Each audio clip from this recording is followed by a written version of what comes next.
Welcome back, guys. So this is my Toyota Avalon '09.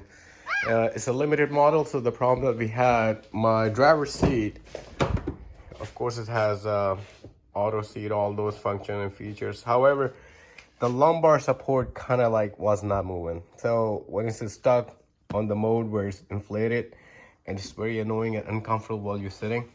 I couldn't find no video on YouTube. There's no video or helpful instruction how to fix this problem. So I was making this video for you guys.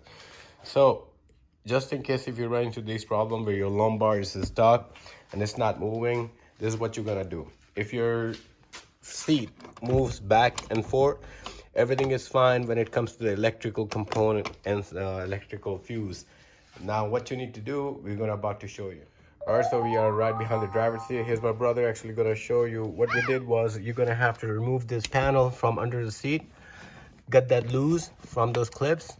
Then underneath, right where he's pointing, you're gonna have two screws, one on the right side, one on the left side, right up here, right? You get them loose.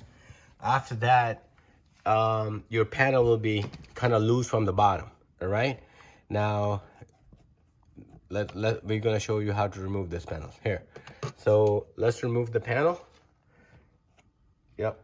So once you get those two screws out, then you want to go ahead and look underneath. There's two more screws. They will be black, one on the right, one on the left, which is holding your back seat cover, or the panel, you can call it. Once you have them out, like we did right here at the bottom, so then you want to pull this cover up, lift it up and pull it, and this is how it comes out. All right, and of course you can remove your back panel right here. After you remove this, you have full access to your lumbar motor, which is located on your right side, okay, where my brother pointing at. So you see that motor right there, that's your lumbar motor, which moves the seat, inflates up, I would say like up, down, or whichever direction that you have according to your vehicle. So what happened, I just tapped it and kind of wiggled the wire and the harness. I cleaned it and everything worked for me. I hope this video helped you to resolve your issue. In case if you have to replace your lumbar motor, all you gotta do, release this panel right here, and then you can open from the side right here, and you will have full access to your lumbar motor.